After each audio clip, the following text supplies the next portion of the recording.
Vale, ¿cómo están? Bienvenidos a esto que se llama Radio Fusión a través de fusionradio.mx. Espero que se la estén pasando muy bien.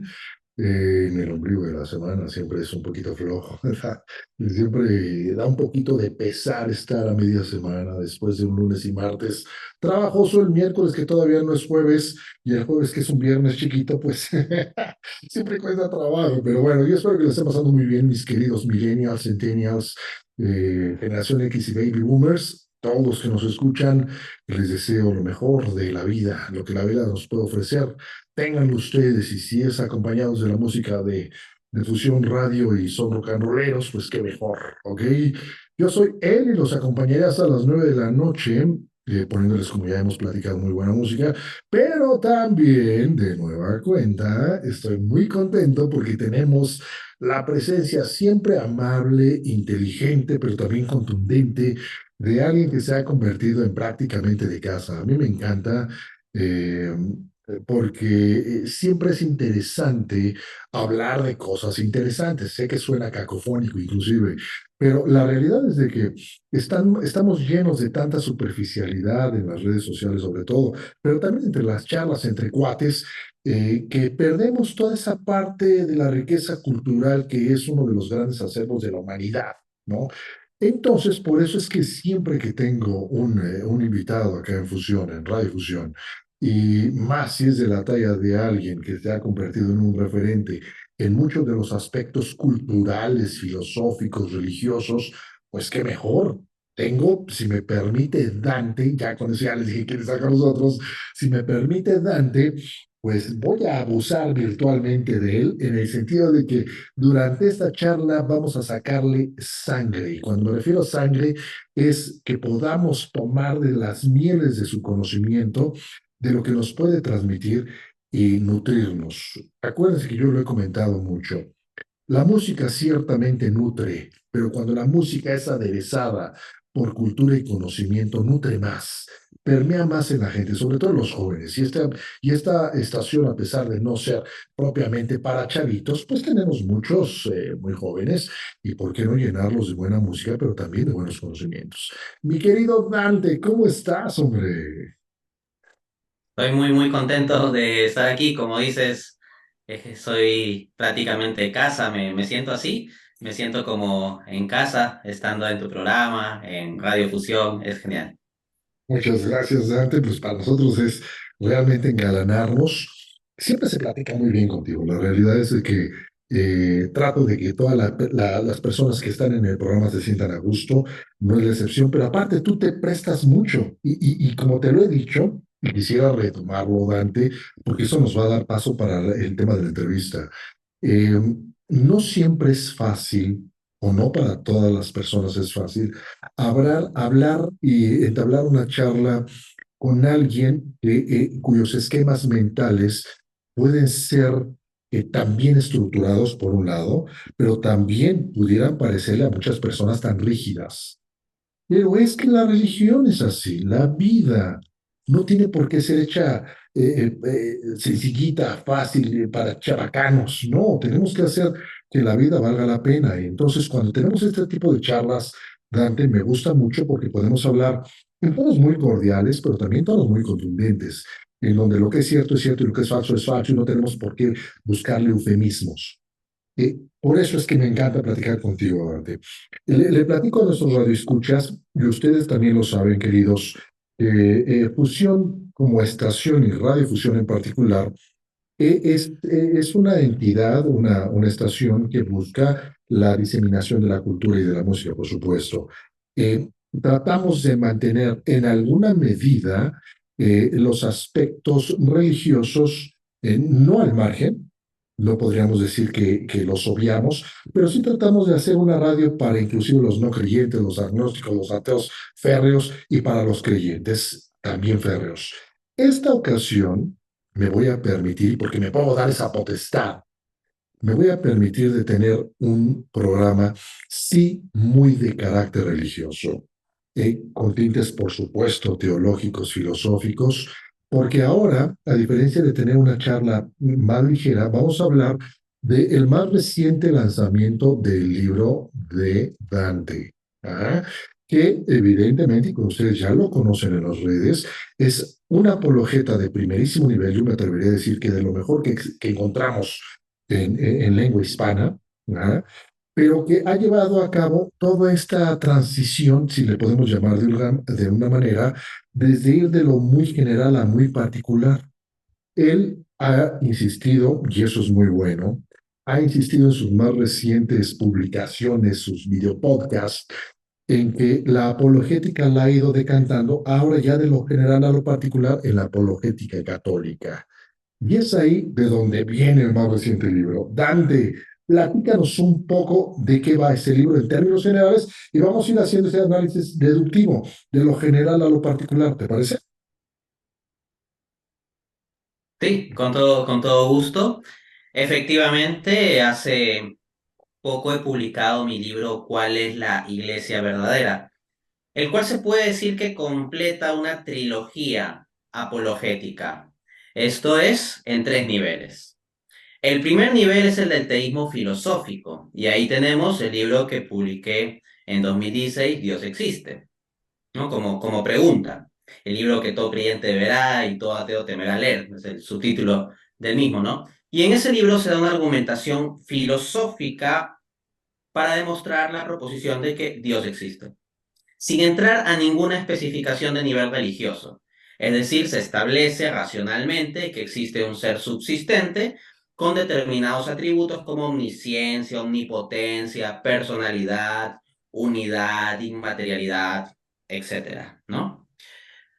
Pero eso deja abierta la cuestión de si es que existe Dios y se ha demostrado a nivel filosófico de forma racional, este Dios que existe se ha revelado en alguna de las diversas religiones que hay en el mundo, ese primer libro deja abierta esa cuestión, no la resuelve. Mm. Entonces eso lleva a un segundo nivel, que es la apologética cristiana. Específicamente se defiende la religión cristiana como religión verdadera en contraste con propuestas no cristianas. Por supuesto que en religiones no cristianas pueden haber elementos de verdad, pero nunca en aquello que contradiga al cristianismo mismo. Y al mismo tiempo, en general, los elementos de verdad propios de otras religiones los vamos a poder encontrar también en el cristianismo. Por poner un ejemplo, hay mucha gente que le suena muy bonito la idea budista de que la dinámica material de la vida, el guiarnos por nuestros deseos y pasiones y por nuestro ego, al final lleva a la infelicidad. Entonces, ese es el diagnóstico que hace el budismo. Y luego el budismo da una propuesta.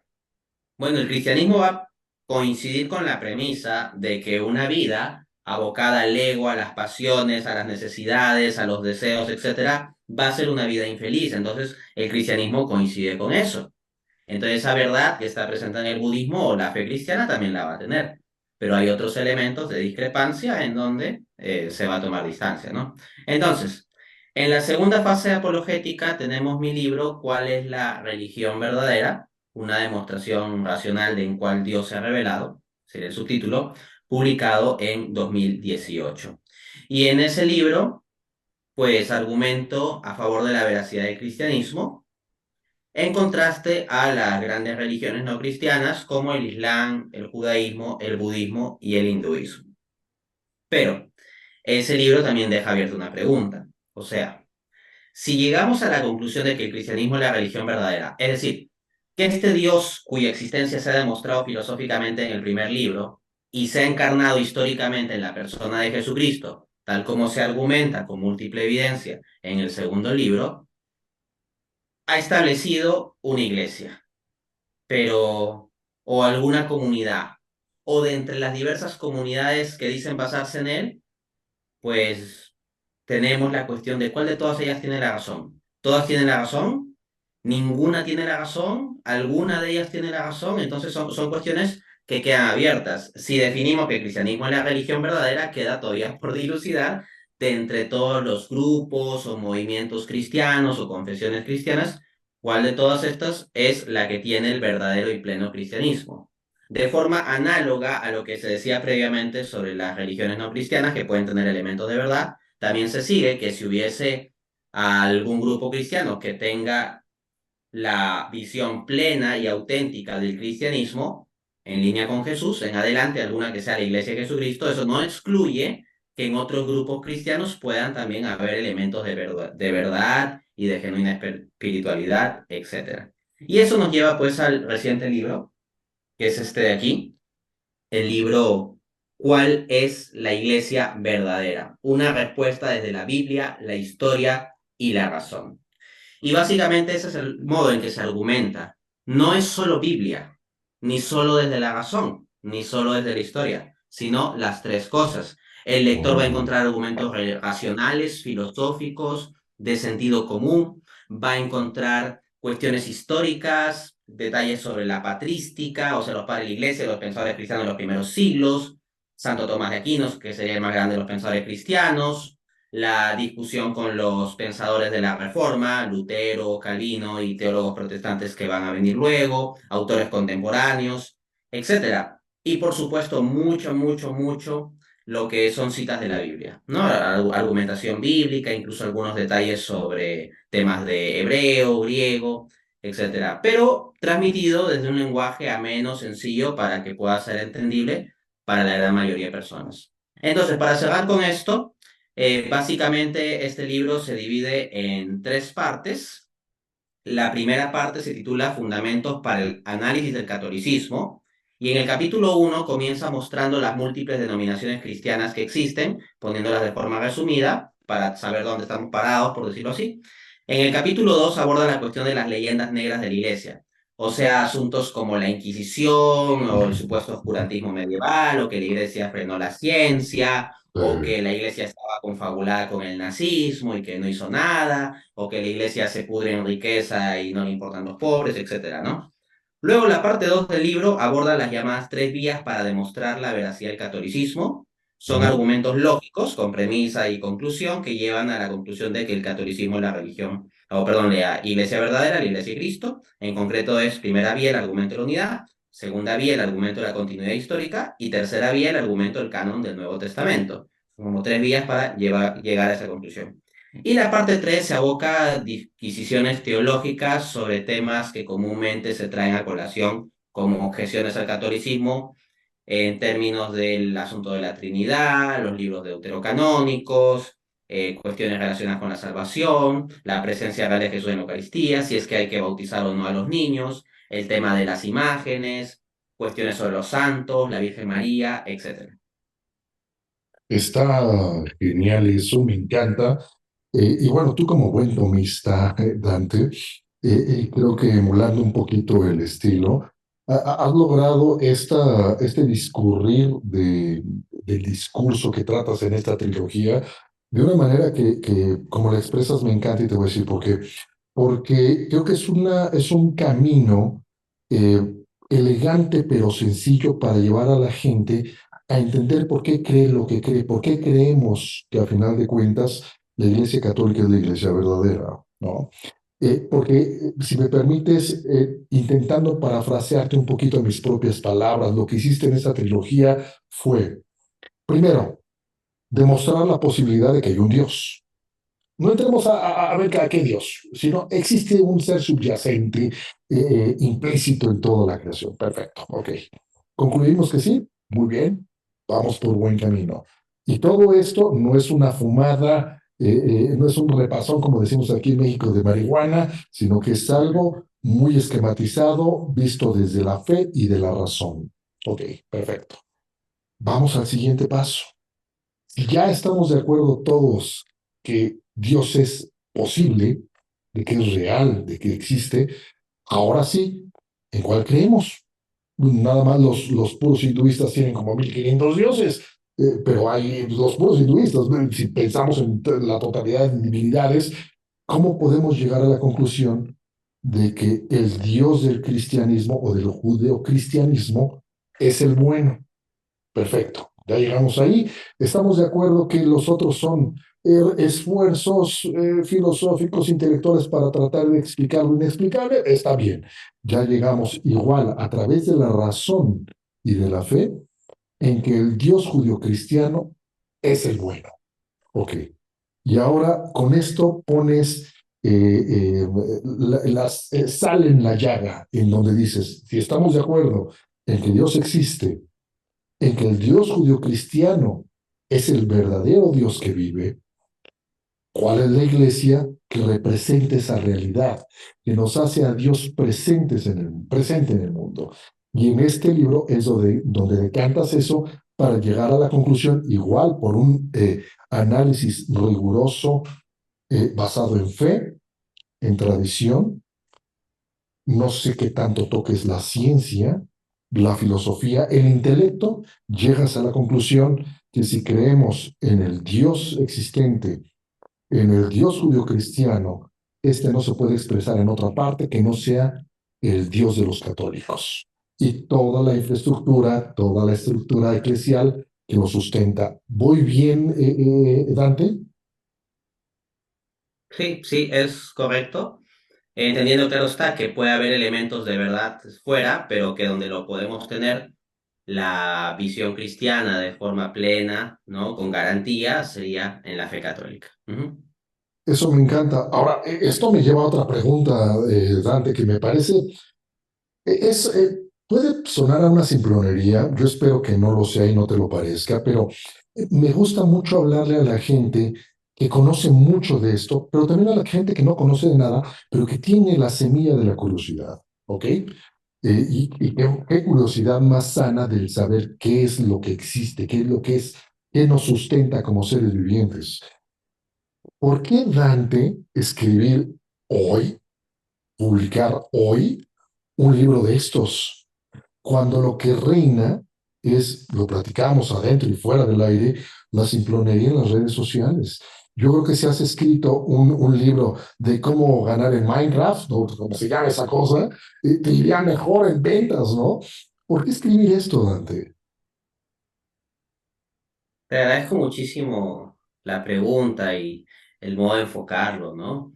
La simplonería, la chabacanería es lo que prima.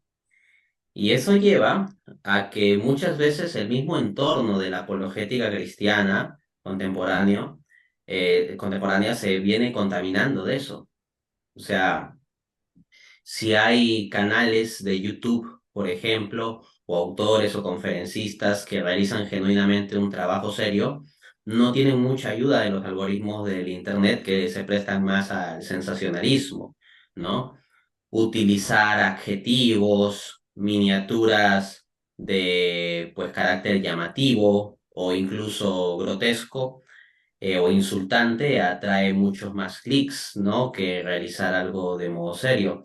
Entonces, ciertamente sí, eh, publicar un libro que defienda una postura ciertamente muy impopular en el contexto actual, como que la Iglesia Católica es la Iglesia verdadera, siendo la Iglesia Católica la más atacada y odiada de las diversas denominaciones cristianas, es algo que ya de por sí es complejo. O sea, ya es defender una postura que es en sí misma impopular.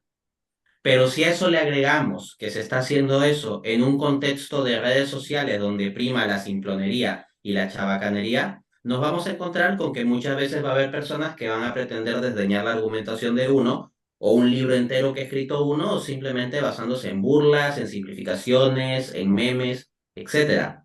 De hecho, yo recuerdo con mi primer libro de esta trilogía apologética, con este, tuve una experiencia que me ha quedado muy fuerte, porque me sorprendió el nivel de simplonería que puede haber, que es lo siguiente.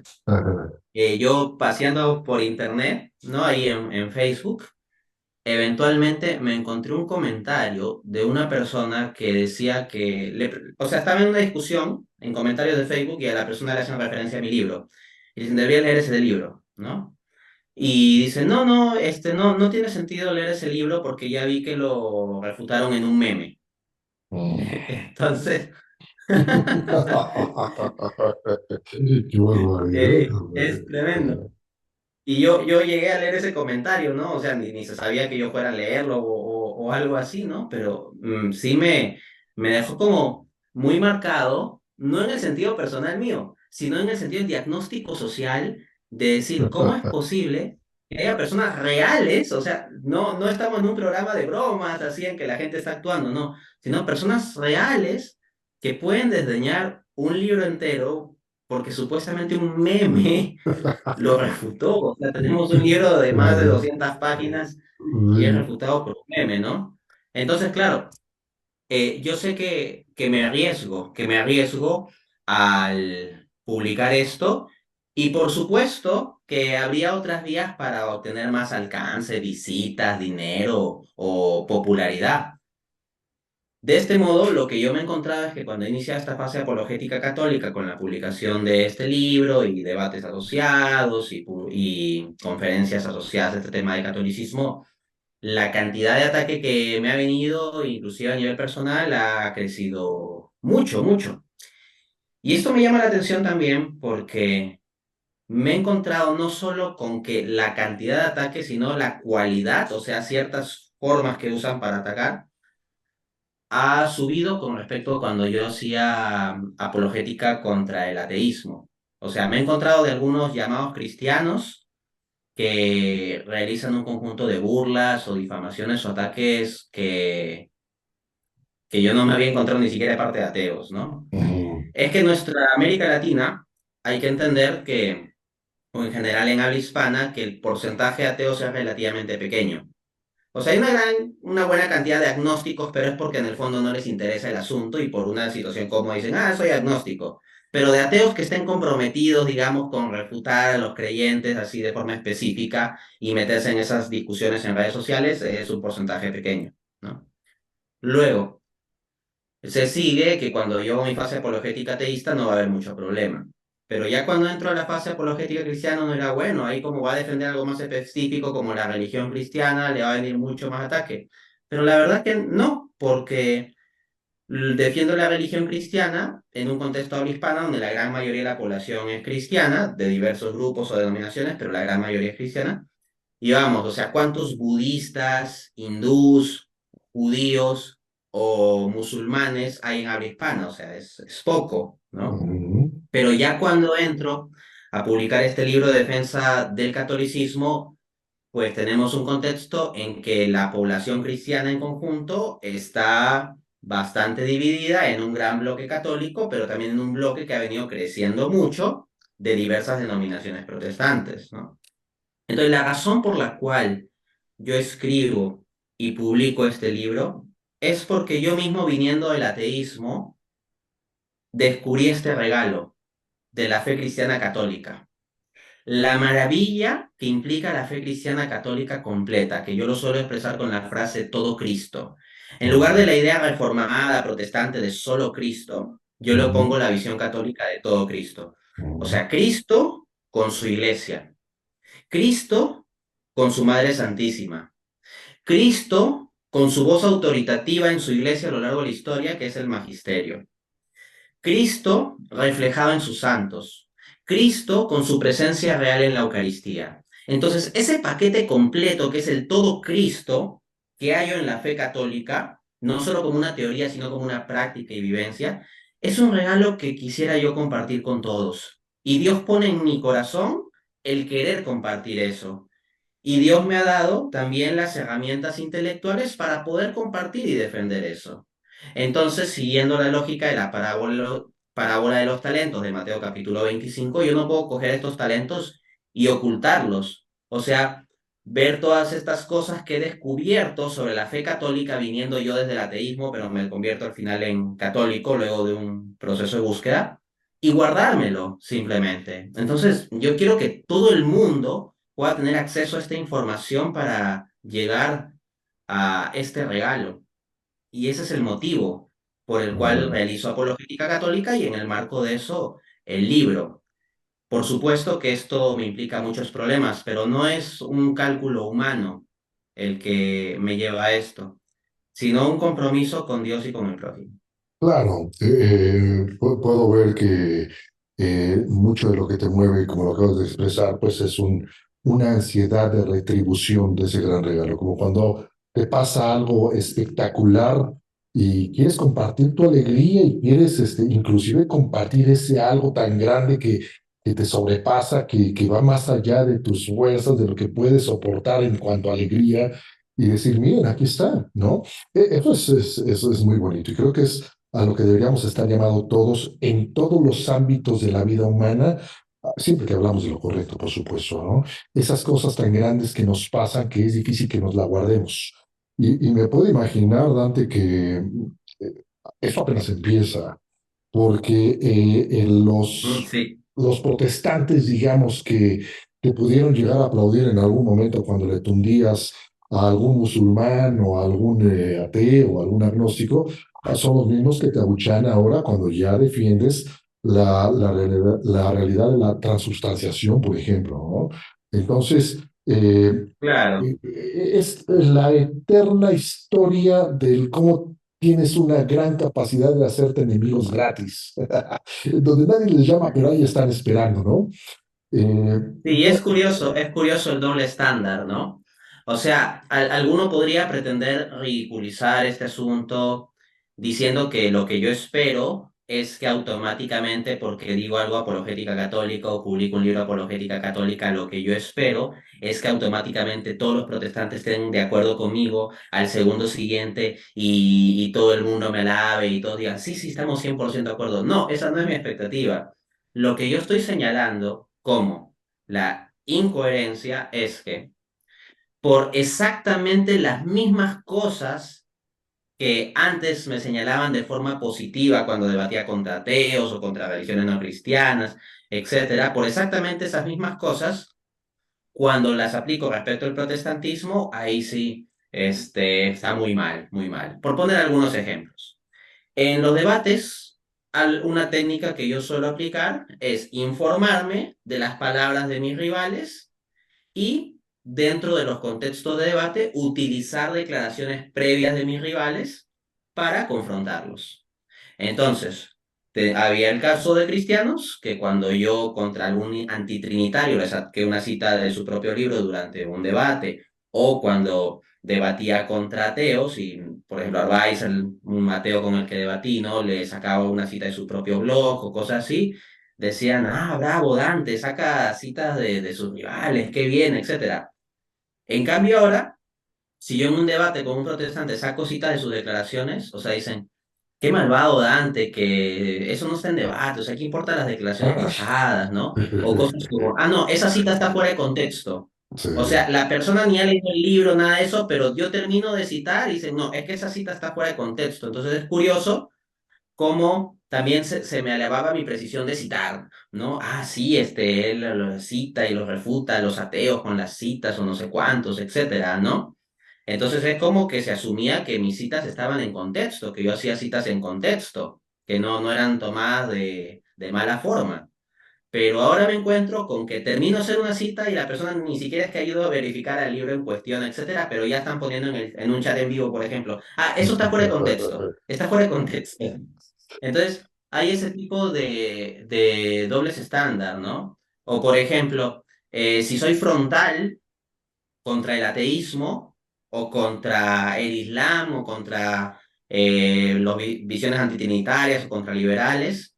Ah, qué bien, Dante es frontal, sí, les dice las cosas claras, lo refuta, pa, pa, pa. Pero esa misma gente que decía eso cuando soy frontal respecto del protestantismo, ahí si no, no, es que Dante es agresivo, o ponen como otro tipo de adjetivos, etcétera. Entonces, esa es para mí la dificultad. O sea, yo, no es que esté a la expectativa de que automáticamente todos los protestantes tienen que darme la razón al segundo siguiente, sino que el problema es cuando por exactamente las mismas técnicas, conductas, formas de citar, formas de leer, formas de estructurar, te ponían como alguien riguroso, pero después te ven así como un total deshonesto, como un manipulador o como alguien ignorante. Entonces, ¿qué pasó ahí? O sea, justo cuando comencé a cuestionar tus creencias es que automáticamente me convertí en manipulador o ignorante o deshonesto. Y a decir verdad, lo más razonable es pensar que hay una continuidad. O sea, yo puedo entender que haya quienes piensen que estoy equivocado. O sea, está bien. Hay gente que pueda pensar que estoy equivocado. Pero de ahí el esquema en donde automáticamente, cuando doy el paso a cuestionar el protestantismo, me convierto en alguien ignorante, en alguien deshonesto, que antes no lo era, pero apenas lo critico, ahí sí me convierto en eso. Eso es lo que es cuestionable. Es risible. Mira, yo en ese sentido, Dante. Lo he pensado también porque me parece ser que se dan en todas las esferas de la actividad humana, ¿eh? Esto que te está pasando a nivel de discusión y debate, yo siempre lo he dicho y es algo que priva en mi manera de pensar y de conducirme. La objetividad es dura, Dante. La objetividad por sí misma es dura, porque nos impreca, nos interpela a tener que romper contra lo que a veces tenemos muy arraigado. Y la objetividad muchas veces va a ser, de hecho, tendría que ser siempre aplaudida. El problema, y es aquí donde yo me cuestiono si no tendrá que ver un poco la naturaleza humana, en donde la objetividad y la rudeza o la probable rudeza que conlleva la objetividad siempre va a estar bien, siempre y cuando no se en contra mía, ¿no?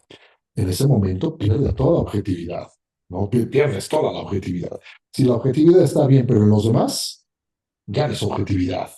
La objetividad nos implica a todos en cuatro dimensiones, en todas las dimensiones que podemos percibir como humanos. En los trabajos pasa, Dante. Si alguien se pelea con el jefe y le dice sus supuestas verdades, bien, qué bueno. Pero no me diga a mí esas mismas verdades porque ya no está bonito, ¿no? Yo te reitero, no sé si sea un tema de naturaleza humana, pero esto se agrava cuando hay falta de honestidad intelectual. Y el acusarte, o más bien aplaudirte cuando llevas a cabo esta rigurosidad al momento de debatir, y ya no está tan bonita cuando debates con la misma intención conmigo, pues habla de no solamente de poca honestidad intelectual, sino también de cierta debilidad cerebral que no permite hacer que las cosas fluyan, porque la verdad va a estar ahí, nos guste o no, la entendamos o no. Y esto, seguramente, Dante, en tu libro, debe estar permeado en cada una de sus páginas, porque eh, cuando hablas del por qué la Iglesia Católica es la verdadera Iglesia, pues no va a resultar cierto de facto, porque lo dijo Dante, debe estar muy sustentado a través de comentarios, estudios, frases, citas objetivas.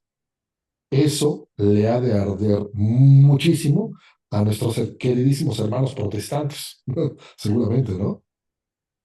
Sí, entre ellos hay mucha gente, pues, maravillosa y sincera. Pero también, como en todo grupo humano, pues hay personas también que no actúan mucho conforme a los estándares, no solo cristianos, sino incluso de una cierta decencia humana que esperaríamos en general por código social o por reconocernos unos a otros como seres humanos.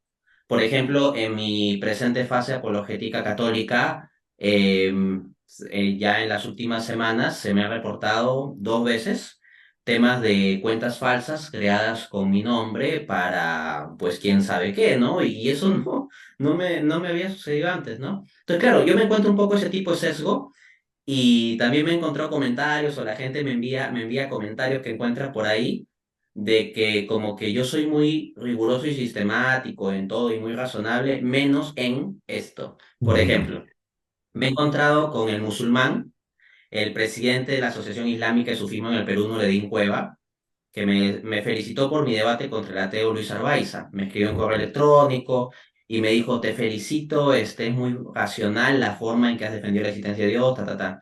Entonces no entiendo cómo tú, siendo alguien tan racional, puedes creer en algo tan irracional como el cristianismo, ¿no?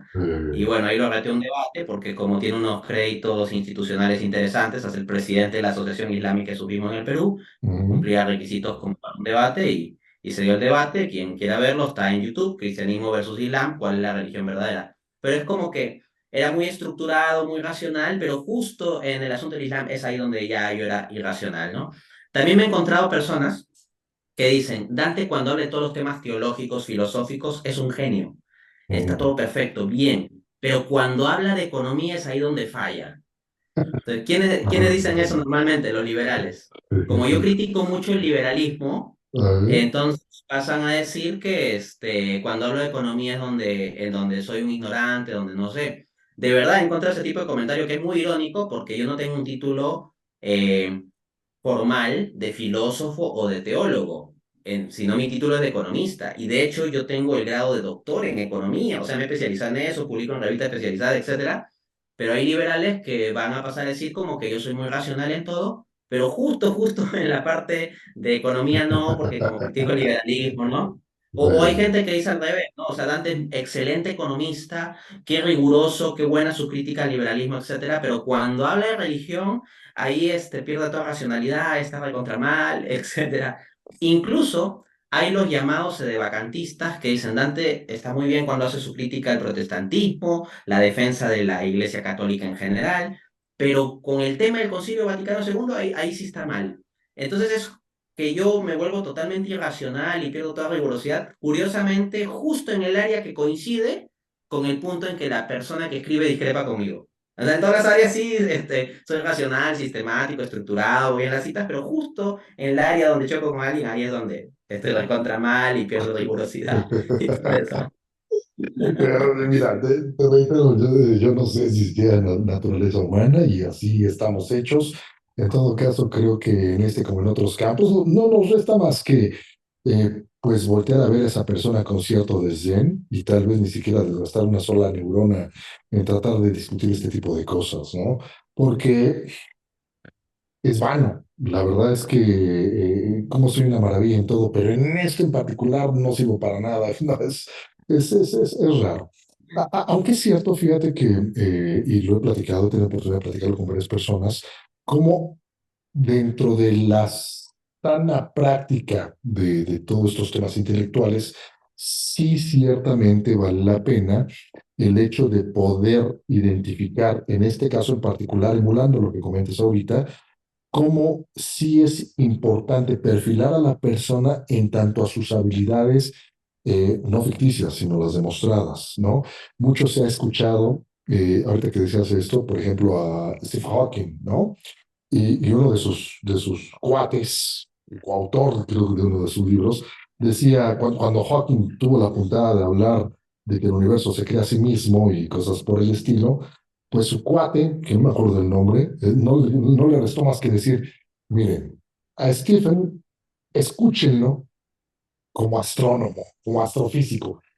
Ni casi no hay nadie que lo emule a nivel mundial. Pero cuando hablen de religión no le hagan caso, ¿no? En este caso, la importancia de que podamos saber cuando alguien habla con autoridad, cómo está entrando en el campo, digamos, en este caso tuyo.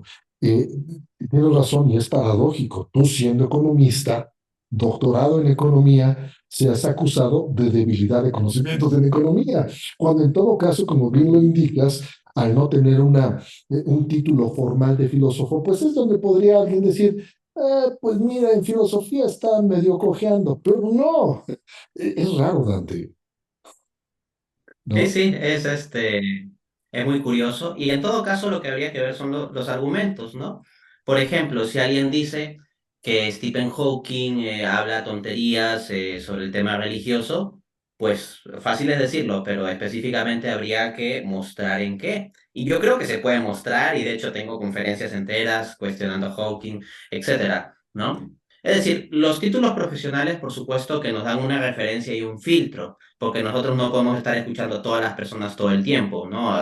Tenemos que tener alguna especie de filtro o validación. Pero en sí, para descartar un argumento o una postura, lo que hay que analizar son los argumentos mismos, ¿no? Entonces, tenemos, por ejemplo, también, así como hay este ejemplo de Stephen Hawking, pero en un contrapeso podríamos pensar eh, personas como C.S. Lewis, ¿no? Que no tenía un título formal de teología, pero los análisis y disquisiciones teológicas de C.S. Lewis son muy profundos y de hecho de una validez y clarividencia mayor a muchos que tienen títulos de teología o filosofía, ¿no? Formales. O pensemos en Chesterton. O sea, Chesterton es un pensador genial, es un genio absoluto, pero Chesterton no tenía estudios formales de filosofía o teología.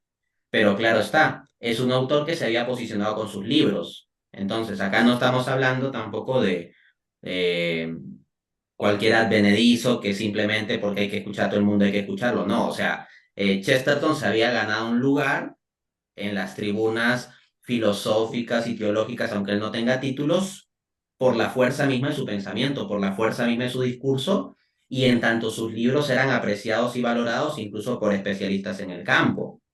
De este modo, nosotros tenemos que personas con títulos de filosofía o teología aprecian y valoran mucho el trabajo de Chesterton, así como el de C.S. Lewis, ¿no? Hay incluso gente que tiene doctorados en teología e interactúa con el trabajo de C.S. Lewis, ¿no?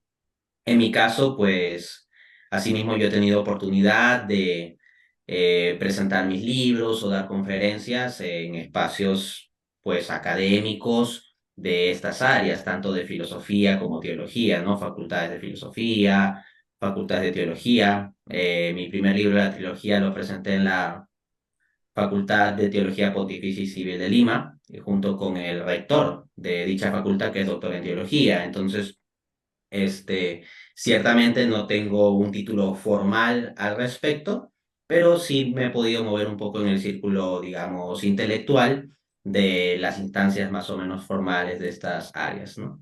Esto que comentas es muy valioso, Dante, porque eh, debería ser esperanzador para muchos chicos que están en etapa preuniversitaria o universitaria, porque yo los he escuchado, dicen, mira, yo voy a ser ingeniero porque me gusta la ingeniería, pero me encanta la teología, me encanta la filosofía.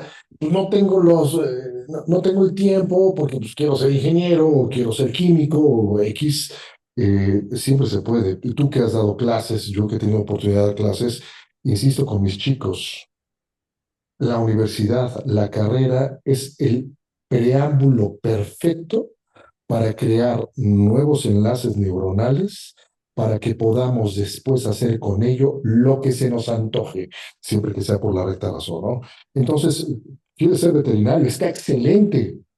Y si quieres ser filósofo, puedes serlo, a pesar de ser veterinario, ¿no? Entonces, esto tiene mucho valor. Y esto me lleva a otra pregunta con respecto a tu libro, regresando un poquito a tu libro, Dante. ¿Cómo, más bien, la pregunta tendría que ser, alguien desprovisto de conocimientos en religión o con un conocimiento muy banal, muy superficial, puede leer tu libro y entender lo que viene en él? Te lo digo aquí sí desde la ignorancia, Dante, no he tenido oportunidad de leer tu libro, estoy con un montón de libros encima ahorita, lo voy a leer, seguro que lo voy a leer. Hoy te estoy hablando de lo que sé, de lo que he leído algunas sinopsis, algunos comentarios, pero el libro no lo he leído. No me gusta hacer comentarios sobre cosas que de primera instancia no me constan, no leo, pero en este caso, y con toda la confianza te lo digo, Dante, aún sin haberlo leído, creo que sé de lo que va. Pero lo que me importa es esta gente desprovista del hilo de Ariadna. Puede entender cosas valiosas, puede encontrar cosas importantes en tu libro, hablando del por qué la religión católica es la verdadera.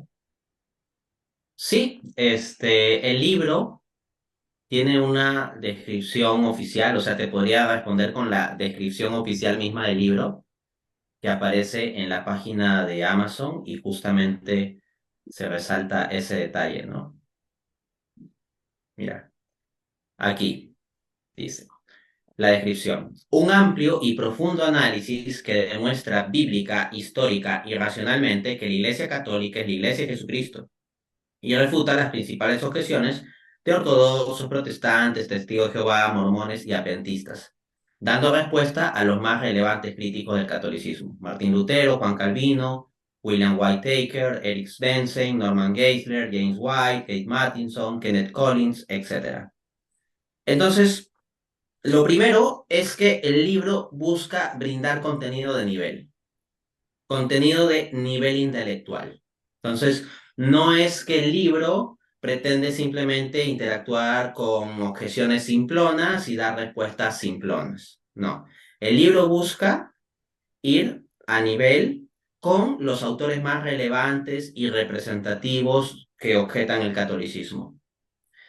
Pero que haya nivel en el libro en cuanto al contenido, no significa que este tenga que ser difícil de leer, pero es ahí donde viene el reto del profesor. la virtud del docente, la virtud docente. La virtud del docente, en gran parte, es enterarse de cosas muy difíciles y transmitirlas de modo muy sencillo.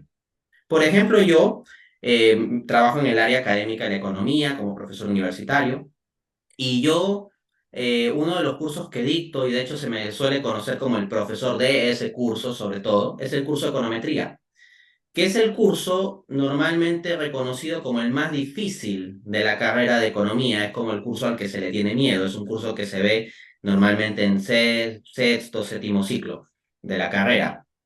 Entonces, mi reto es meterme todas esas cosas complejas de conocimiento de la econometría con muchas ecuaciones y algoritmos y manejo de programas y mucha matemática y estadística y deducciones, etcétera, en un lenguaje ya cuasi esotérico, muy técnico, y luego llegar a mis estudiantes y tratar de explicárselo del modo más sencillo posible, ¿no? Y creo que, por gracia de Dios, tengo cierto entrenamiento y habilidad con eso, ¿no? En tratar de explicar cosas muy complejas de forma sencilla. Entonces, el libro busca transmitir cosas de profundidad intelectual y espiritual, pero con un lenguaje bastante sencillo. No quiero nunca caer en el academicismo, en simplemente escribir para como hacer lucir que uno sabe mucho y que uno leyó mucho y que uno puede hablar en un lenguaje sofisticado y a citar en latín o cosas por el estilo.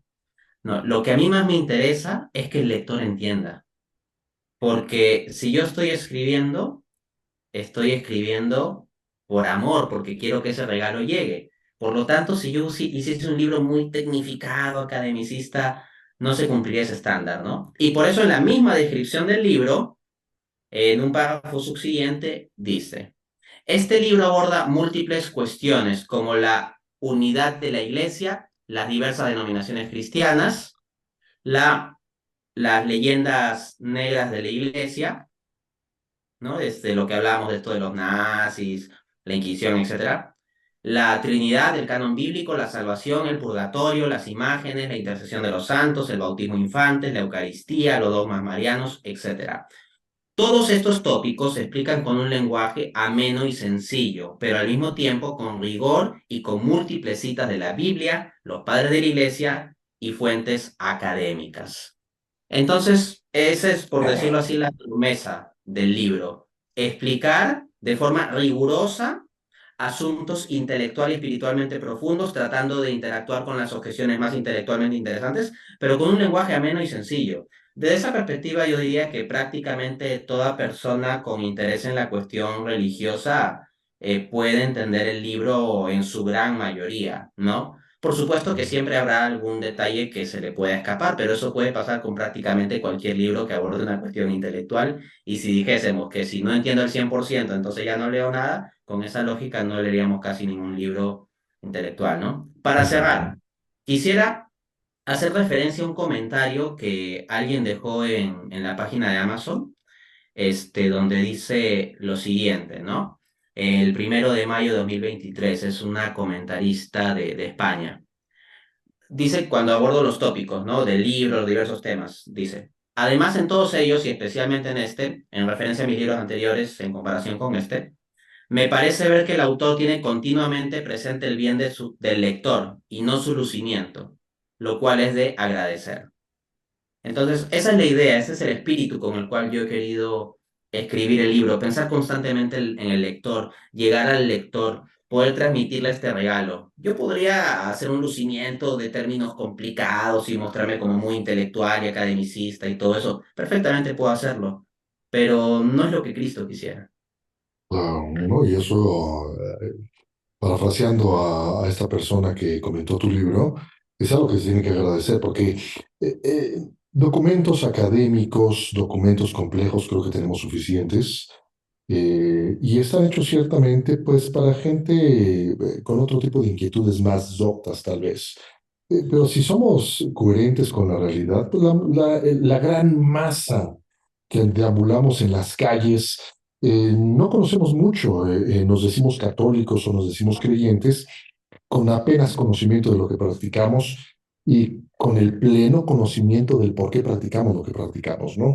Por lo que escuchaba, tu libro debe estar también a su vez apegado con la doctrina, por supuesto, con el catecismo hecho de manera asequible para que cualquiera pueda leerlo con un poquito más de profundidad sin necesidad de tener un ejercicio de inmersión en el catecismo de la Iglesia Católica, ¿no? Que también siempre va a ser un buen ejercicio porque ahí está la creminata de lo que somos y de lo que hacemos, ¿no?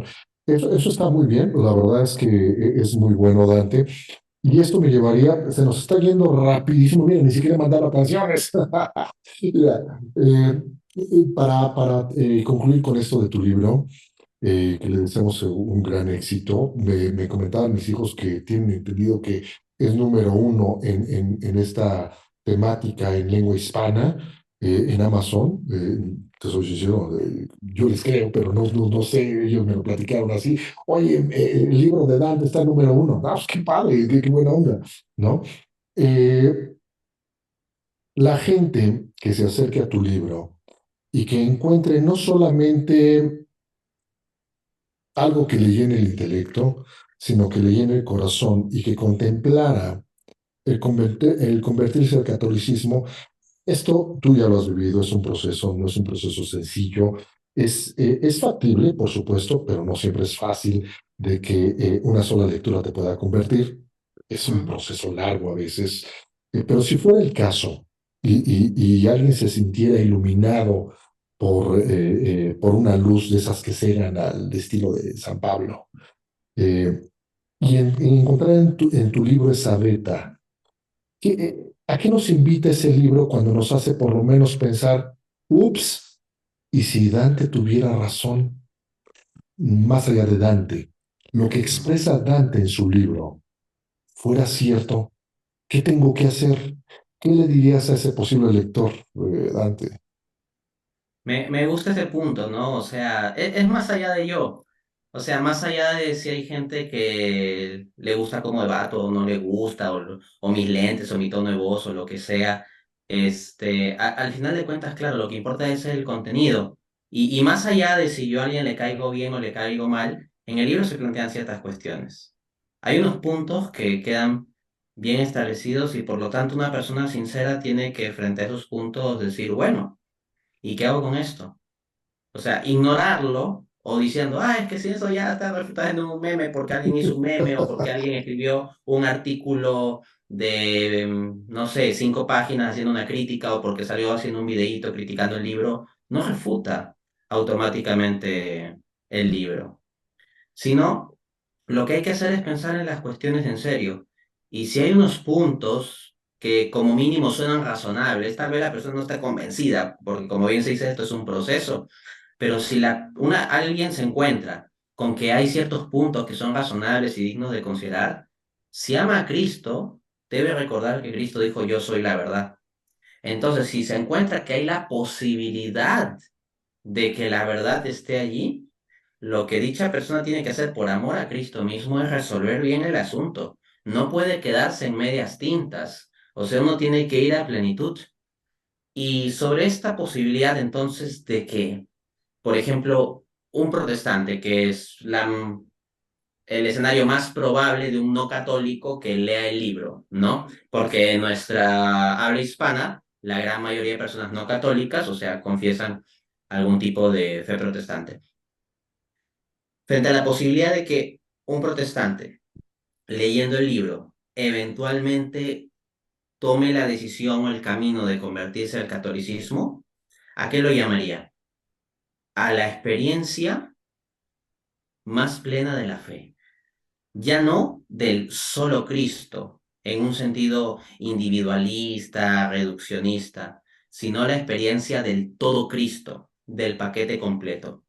Y no se lo llama a ser un católico mediocre. O sea, de católicos mediocres tenemos un montón. De católicos ignorantes tenemos un montón. Católicos que no conocen ni viven su fe tenemos un montón. A lo que se lo llama es hacer lo que John Bersma llamaba un católico inexplicable. John Bersma tiene un PhD por la Universidad de Notre Dame, especializado en teología, y es un protestante que se convierte al catolicismo del más alto nivel intelectual.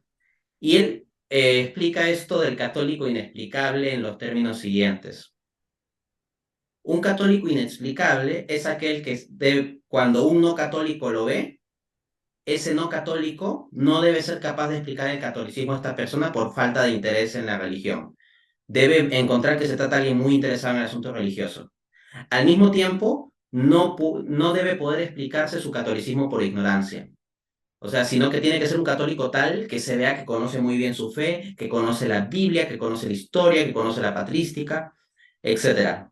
Entonces, si no se puede explicar su catolicismo porque, es una persona ignorante o, no le interesan tanto los temas religiosos y es por eso que no ha profundizado, si no se puede hacer eso, entonces tenemos el caso de una persona fuertemente comprometida con la cuestión religiosa y más aún si en su vida exhibe los frutos del Espíritu Santo, ¿no? Que tiene una vida que manifiesta amor, que manifiesta verdad, templanza, honestidad, etcétera.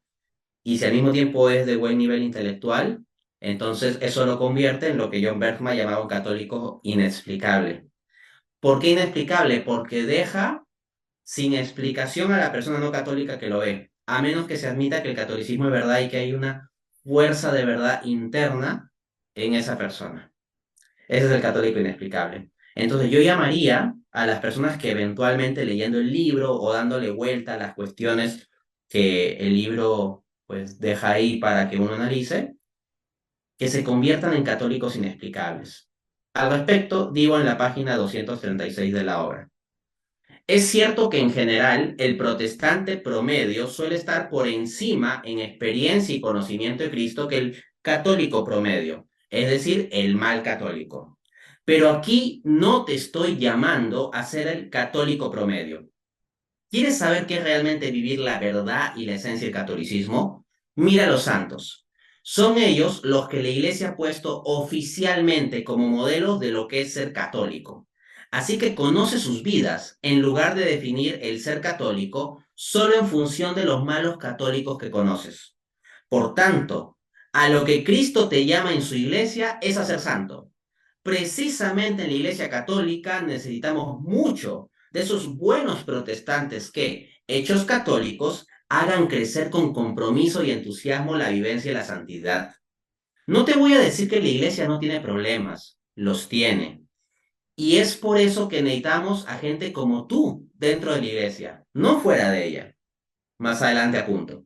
Ven pues a la iglesia del sabio Santo Tomás de Aquino, del elocuente San Agustín, del humilde San Francisco de Asís, del amoroso San Juan Bosco, del apasionado San Juan de la Cruz, de la fuerte Santa Teresa de Ávila, de la sencilla Santa Teresita de Lisieux, del intrépido San Ignacio de Loyola, del pacífico San Francisco de Sales, del infatigable San Alfonso María Ligorio y del desprendido San Luis María de Montfort.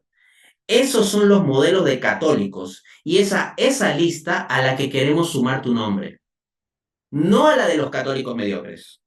Magisterio, sacramentos, la Virgen María, los santos, con Cristo presente en todos ellos. ¿No quieres acaso ese todo? ¿Todo Cristo? Ahí se haga la cita y la frase todo Cristo está toda con mayúsculas, cosa que es algo muy raro en mis libros. O sea, yo no suelo escribir frases enteras con mayúsculas, pero es así. Está, digo, creo que remata o remataría, si entiendo bien todo lo que es el pensamiento que transmites en el libro. Está genial, realmente lo encuentro, mejor dicho, imposible, diría Andante. Y en particular, yo muchas veces, y digo, te comento esto, es un pensamiento muy... no dudo que pueda parecer simple o inocente para muchos, pero es algo que yo siempre he pensado. Cualquier persona que tenga un poco de sinceridad y honestidad intelectual, que sea capaz de retarse a sí mismo, de poner en tela de juicio las propias creencias, los atavismos, las costumbres, todo eso que va llenando nuestra vida a lo largo del tiempo, y que tenga un ejercicio de inmersión honesto en la Iglesia Católica, si no lo es, no tiene más que convertirse. Y si lo es, no tiene más que hacerse fervoroso. No encuentro otra manera. Yo, cuando llego a ver a algunos extranjeros, digamos, que gustan de tocar esos temas, por ejemplo, yo estoy esperando la conversión de Jordan Peterson. Él ya se ha dicho creyente, todavía de una cosa amorfa, pero conociéndolo como parece ser que es, el siguiente paso es que diga, soy cristiano y cristiano católico. De Ben Shapiro sería más difícil, pero vaya, los milagros se operan, ¿no? Eh, Pasó con Milo Yiannopoulos, tengo entendido que hoy es católico, un católico arrepentido, reconocido homosexual, pero en todo orden. Yo creo que cualquier persona honesta necesariamente se va a llenar del Espíritu Santo al entrar a la iglesia y verla eh, sin atavismos y no va a poder más que decir, es que aquí está la verdad, ¿no? Tal vez sea un deseo inocente, tal vez sea algo que sea muy difícil de cumplirse, pero creo que así deberá ser. Citaste a Chesterton, tengo entendido que tuvo un proceso similar, C.S. Lewis, lo mismo, y así tantos anónimos que han hecho tanto bien en el mundo y de los cuales no sabemos su nombre, pero lo han iluminado desde su perspectiva muy personal, iluminando todo lo que rodea a su familia, su trabajo, su ser persona pequeña, ¿no? Está muy bueno tu libro, Dante, te reitero, no lo he leído, pero por lo que he escuchado, la sinopsis que he tenido oportunidad de leer, lo que nos acabas de leer, que está publicado en Amazon, por cierto, chicos, cómprenlo. En Amazon se los llevan a su casa, ya ustedes conocen. Si no conocen de eso, pues es que quién sabe qué han hecho en su vida. Pero vaya, tómense la libertad de experimentar un libro como este de Dante, y yo les puedo garantizar, y fíjense, se los garantizo sin haberlo leído, les puedo garantizar que van a tener momentos ¿por qué no?, de esparcimiento también, de satisfacer curiosidades, pero también de llenar tantos huecos que tenemos, como bien decías, Dante, tantos huecos que tenemos, aún los que nos decimos informados y bien intencionados católicos, ¿eh? Sí, me gustó mucho una consideración que hiciste sobre los católicos, buscar este camino, ser fervorosos, porque me hizo recordar una frase de Pascal. No sé si te habrás inspirado ahí. Pascal decía que solo existen dos clases de personas razonables.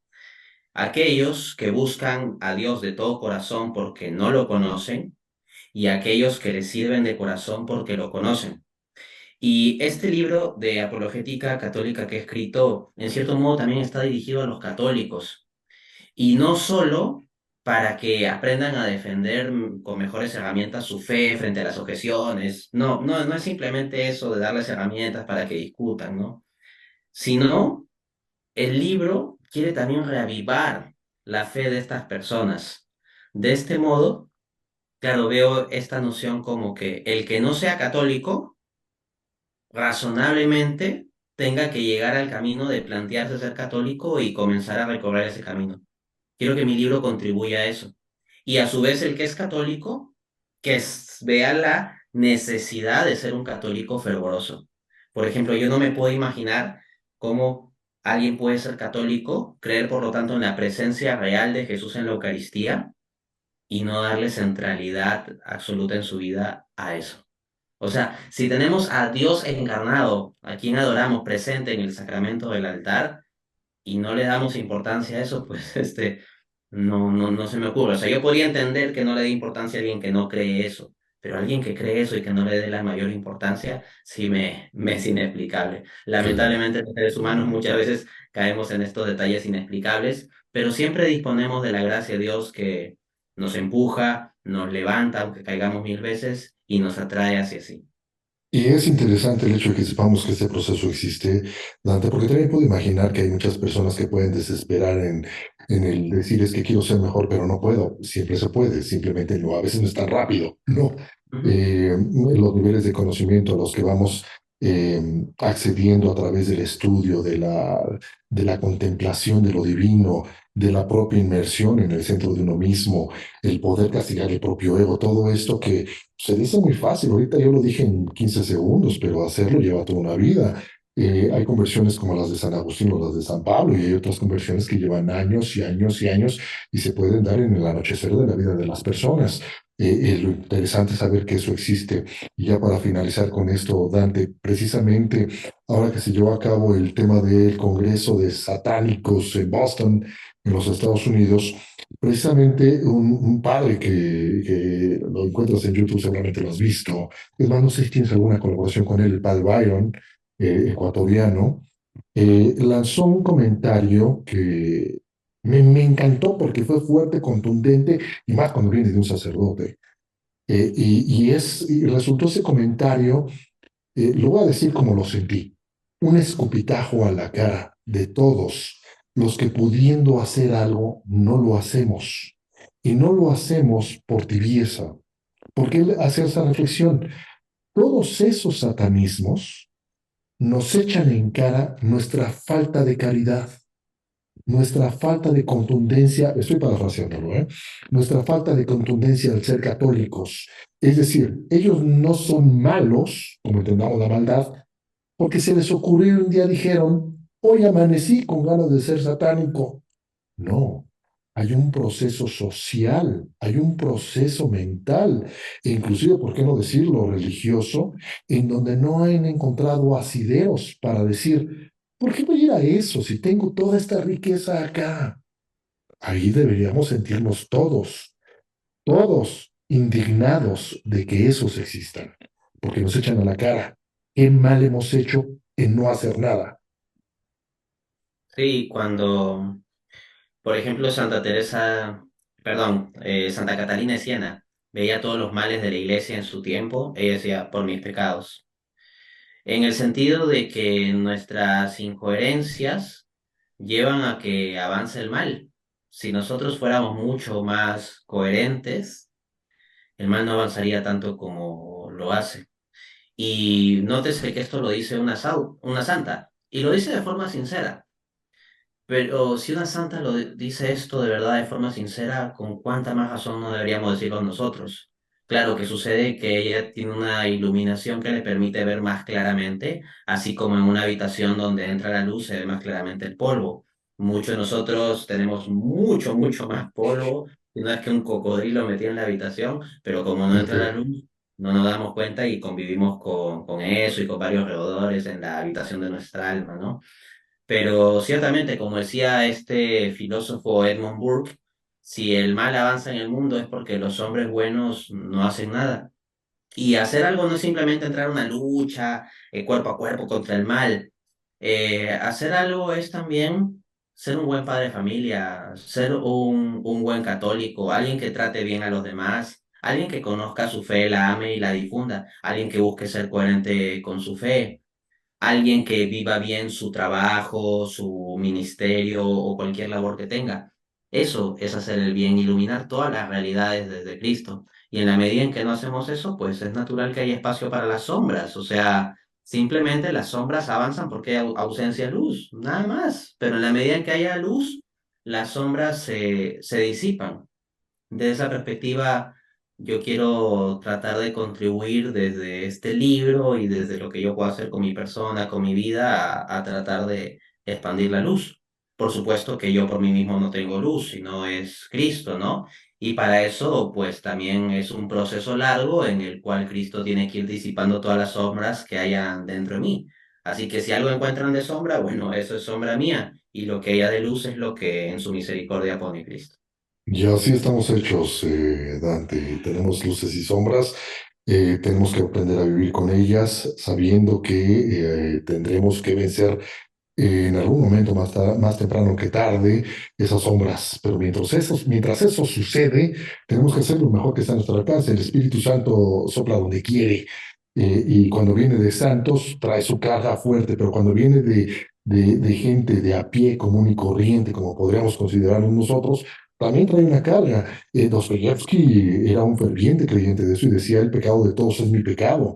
y era discutido en su época y qué tanta razón tenía alguien como Dostoyevsky, ¿no? Eres nietzscheano también, te gusta Nietzsche, entonces, qué tantas verdades también dentro de su propio contexto pudo soltar Nietzsche al respecto. Y pues bueno, reitero, el espíritu sopla donde se le antoja y sopla en donde menos nos imaginamos. Dante, la verdad te agradezco mucho de nueva cuenta. Se nos ha pasado una hora rapidísimo, rápido, rápido, rápido. Te deseo el mejor de los éxitos con este libro. Yo te lo prometo, te lo aseguro, voy a leerlo en cuanto termine cuatro que tengo ahí armados, pero lo voy a hacer y ya poder platicar contigo ya más con, como decimos aquí en México, con los pelos de la burra en la mano, de primera mano platicar de esto. Y pues tener la oportunidad de platicar otra vez contigo, Dante, tengo entendido que vas a estar por acá, ya platicaremos ya, eso lo vamos a dejar para después. Me va a dar mucho gusto, Dante, ¿ok? Listo, un abrazo, muchas gracias por la Dante, invitación. cuídate mucho. ¿Dónde encuentran tu libro? Aparte de Amazon, ¿lo tienes ya en librerías? Si tienes conocimiento de si aquí en México está en alguna librería, ¿qué onda con esto?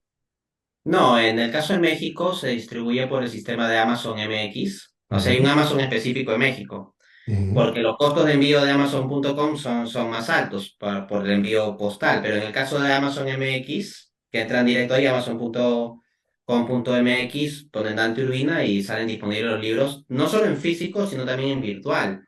Entonces, cualquier persona puede tener acceso al mismo contenido adquiriendo el libro virtualmente. Se instala el aplicativo gratuito Kindle en su celular, adquiere el libro virtual en Amazon y lo puede leer en su celular, su tablet, etcétera, ¿no?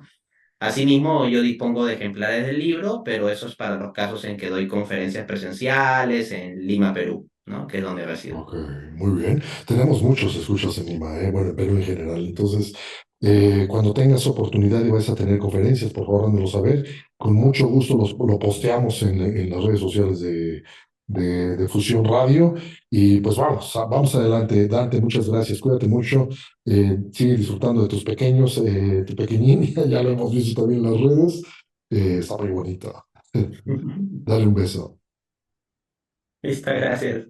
Cuídate, Dante. Bueno, nosotros seguimos aquí en Radio Fusión a través de fusionradio.mx. Espero que la hayan pasado bien, que hayan disfrutado esta charla.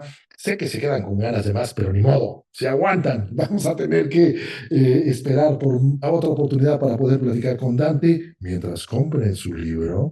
Se vale que lo compren inclusive para tratar de refutar lo que viene en él. Háganlo. En verdad, no saben cuántas conversiones se han llevado a cabo en gente que refutaba lo que la Iglesia Católica promulga. Tenemos el caso del doctor Newman, por ejemplo, que es uno muy sonado, ¿no? Háganlo. Si lo van a hacer porque quieren aprender, háganlo. Si lo van a hacer porque quieren burlarse, háganlo, inténtenlo. Van a encontrar una beta de conocimiento, léanlo. ¿Creen que lo saben todo y quieren ver ahora a ver qué nuevo me quieren decir acá? Háganlo. El tema, chicos, es que hagan las cosas, no se queden con las ganas. Leer es un deleite, ¿ok? Vamos con más música y regresamos con más de Radiodifusión. Venga.